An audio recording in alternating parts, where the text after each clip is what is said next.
ये सरकार जो चोर बैठे हुए हैं ये सारा हरामखोरी कर रहे हैं और पूरा वक्फ का जो जमीन है ये चोरों के हाथ में लग चुका है।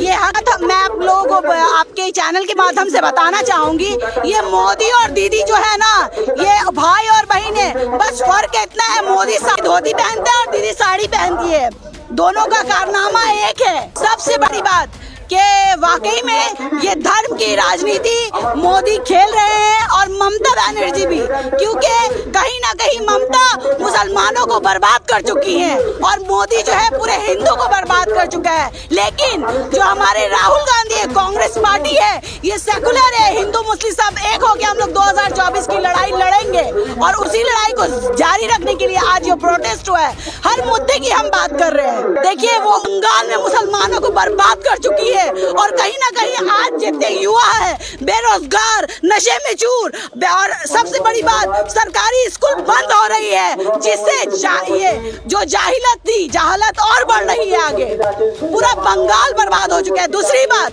मैं कहना चाहती हूँ, इमामों के ऊपर, इमामों का 500 रुपया बढ़ाने के लिए आप लंबी लाइन खड़ी करती है, बड़ी बड़ी बातें करती है। आप रिपोर्टर है, हम तो हर जगह मौजूद नहीं रहते, आप रिपोर्टर, आप हर जगह मौजूद रहते। टीएमसी का एक काम दिखा दीजिए माइनॉरिटीज के लिए। उर्दू भाषा को सबसे पहले उन्होंने कहा था कि हम सेकंड लैंग्वेज दिलाएंगे, बंगाल की सेकंड लैंग्वेज उर्दू भाषा रहेगी, और आज इंग्लिश मीडियम के बाद सबसे ज्यादा उर्दू के बच्चे हमारे स्टूडेंट हैं। आज स्टूडेंट का फ्यूचर बर्बाद हो रहा है। करोड़ों रुपए खर्च करके नदीमुल हक साहब मुशायरा कर रहे हैं उर्दू के लिए। अगर इतने 1 करोड़ रुपए जहां उर्दू आज जो बंगाल में वक्फ को लेकर सारी जमीन जो है, जो वक्फ की जो हकदार है उनको नहीं मिल रहा है, और जितने चोर हैं, ये सरकार जो चोर बैठे हुए हैं ये सारा हरामखोरी कर रहे हैं और पूरा वक्फ का जो जमीन है ये चोरों के हाथ में लग चुका है। ये हक की लड़ाई हम लोग लड़ रहे हैं और लड़ते रहेंगे।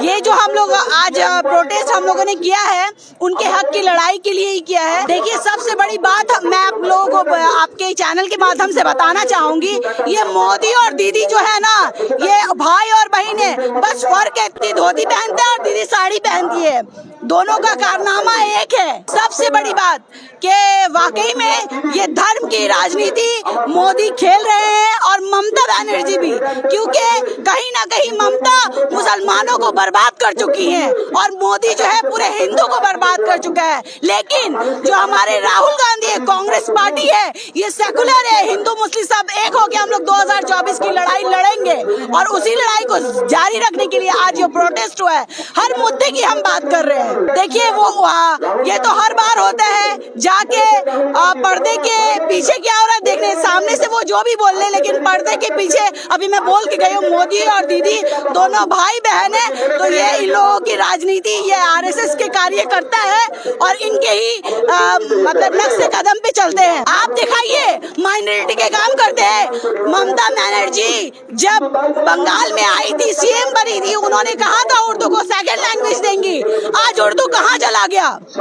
आज मुशायरा हो रहा है, टीएमसी के बड़े बड़े नेता मुशायरा करवा रहे हैं, लेकिन उर्दू कहाँ है? उर्दू सरकारी स्कूल, गरीबों के बच्चे जो स्कूल जाते थे, जो रिक्शा वाला, ठेला वाला, सब्जी वाला, उनके बच्चे कहाँ पढ़ेंगे?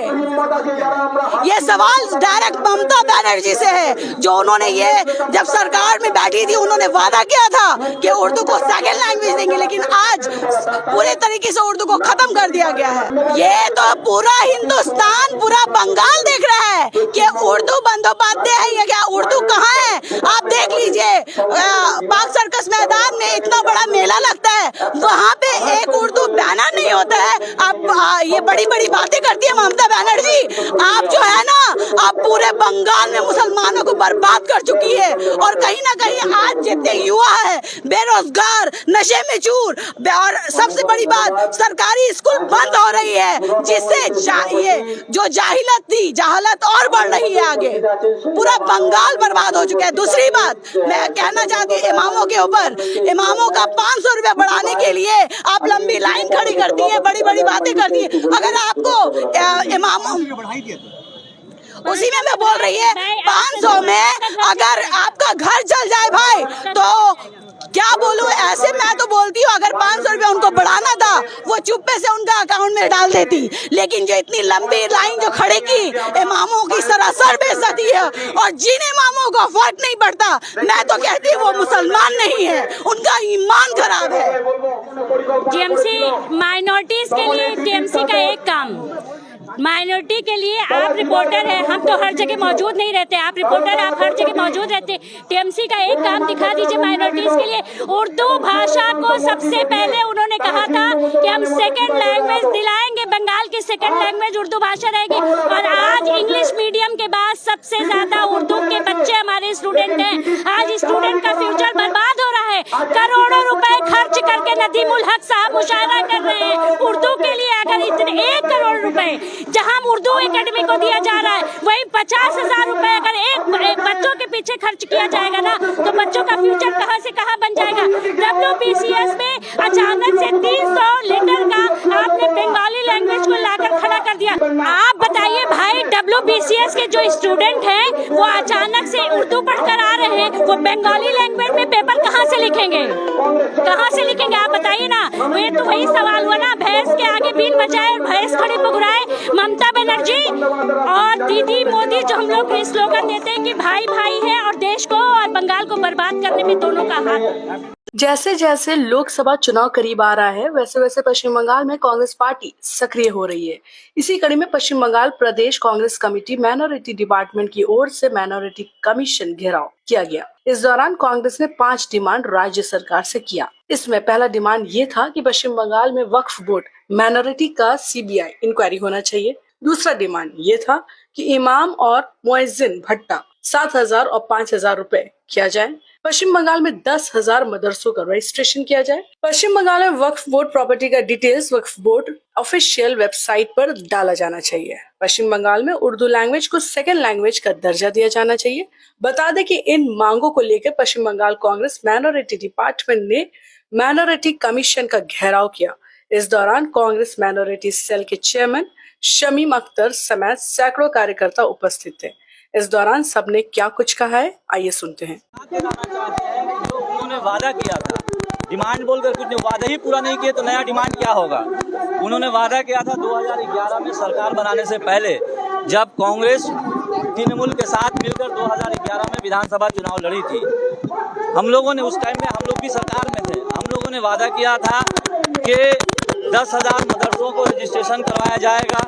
वो वादा पूरा नहीं हुआ। हम लोगों ने वादा किया था, हम लोग इसलिए कह रहे हैं कि उस टाइम में कांग्रेस भी, हम लोग कांग्रेस तृणमूल के साथ थी 2011 में। हम लोगों का वादा ये था कि जब सरकार चेंज होगी तब यहाँ CBI इंक्वायरी होगा वक्फ बोर्ड में। वक्फ बोर्ड में जितना घोटाला हुआ उसके खिलाफ CBI इंक्वायरी होगा। वो भी अभी तक नहीं हुआ। हम उस चीज़ को याद दिलाने आए हैं। उन्होंने कहा था कि जहाँ 10% उर्दू भाषा भाषी लोग रहते हैं वहाँ उर्दू को सेकंड लैंग्वेज दिया जाएगा, वो भी नहीं हुआ। उन्होंने इमाम और मुअज्जिन को भाता दिया है, लेकिन वो एक तरह से ना के बराबर है। हम लोगों का ये डिमांड है कि मुअज्जिन, इससे पहले भी हम लोग वक्फ बोर्ड में डेपुटेशन दे चुके हैं, धरना दे चुके हैं कि मुअज्जिन को 5,000 और इमाम को 7,000 दिया जाए, और उर्दू को सेकंड लैंग्वेज जहां उन्होंने नोटिफिकेशन 2011 के बाद किया था उस पर काम नहीं हुआ, वो अभी तक नहीं हुआ। हम लोगों का मांग है कि 2004 में जब मनमोहन सिंह की सरकार बनी थी, सच्चर कमेटी की जो रिपोर्ट पेश हुई थी उस पर काम होना चाहिए, और जो बंगाल में मुसलमानों का जो बुरा हाल है उनके लिए अच्छा काम हो, उनकी तालीम, उनके नौकरियों में उनको नौकरी मिले, उनकी हिस्सेदारी मिले। इसलिए आज हम लोगों ने माइनॉरिटी कमीशन के सामने डिपुटेशन देने का काम किया। हम लोगों ने 22 नवंबर को ज्वाइंट CP को चिट्ठी लिखा था कि 5 मुद्दों पर हम लोग माइनॉरिटी कमीशन के चेयरमैन को हम लोग डिपुटेशन देंगे, लेकिन न्यू मार्केट थाना ने परमिशन नहीं दिया। हम आज शांतिपूर्वक करना चाहते हैं। अगर ये 1 महीने का टाइम दे रहे हैं। अगर इस पर सीबीआई इंक्वायरी नहीं हुआ, 5 मुद्दों में अगर 3 मुद्दों पर भी काम नहीं हुआ है, तो हम लोग 5 तारीख को रानी रसमुनी अधीर रंजन चौधरी के नेतृत्व में, इमरान प्रतापगढ़ी की क़यादत में हम लोग प्रदेश कांग्रेस माइनॉरिटी डिपार्टमेंट रानी रसमुनी करने जा रहे हैं। हम जब तभी इलेक्शन में जाएंगे जब 2011 में हम लोग ने साथ में गए थे, तृणमूल के साथ में, वो वादे थे। उसके बाद से हम लोग का कोई गठबंधन कोई नहीं था। आज जब फिर गठबंधन होगा तो उस पब्लिक के सामने हम लोग क्या जाकर बोलेंगे? हम लोग तो ये कहेंगे कि हम लोग जब 2011 में साथ में थे, तो अगर 2024 में साथ में रहेंगे तो उन मुद्दे को पूरा करना पड़ेगा।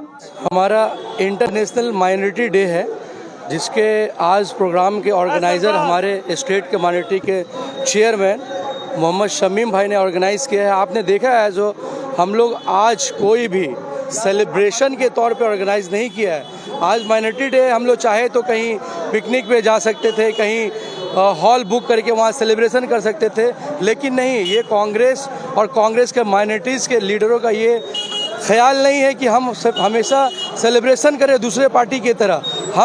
हमारे जो बंगाल के माइनॉरिटीज़ हैं, उनके हक और हुकूक के लड़ाई के लिए रास्ता पे निकले हैं, और हम लोग खाद्य भवन का घेराव करना चाह रहे थे, जो कोलकाता पुलिस हम लोग को अटकाया है। तो हम लोग के कुछ माइनॉरिटीज़ के लीडर डिपुटेशन देने गए हैं। ये हमारा लड़ाई चलते हुए आया था और चलते हुए रहेगा। बात यहाँ पे आता है, जो टीएमसी के जो माइनॉरिटीज़ के लीडर है, जो मुसलमानों को अपने आप को नेता कहते हैं, एक्चुअल में वो नेता नहीं है, टीएमसी के गुंडे हैं। उनका सिर्फ यही काम है कि कहाँ पे बिल्डिंग बनेगा, कहाँ पे छत्ता बनेगा, कहाँ पे प्रॉपर्टी खाली है, वक्फ बोर्ड के प्रॉपर्टी को अपने नाम पे कर लेगा, दादा देख लेगा, दीदी देख लेगा, तुम कमाओ, मज़े में रहो, पार्टी को हमारा चलने दो। यही काम है टीएमसी के जो माइनॉरिटी के नेता है।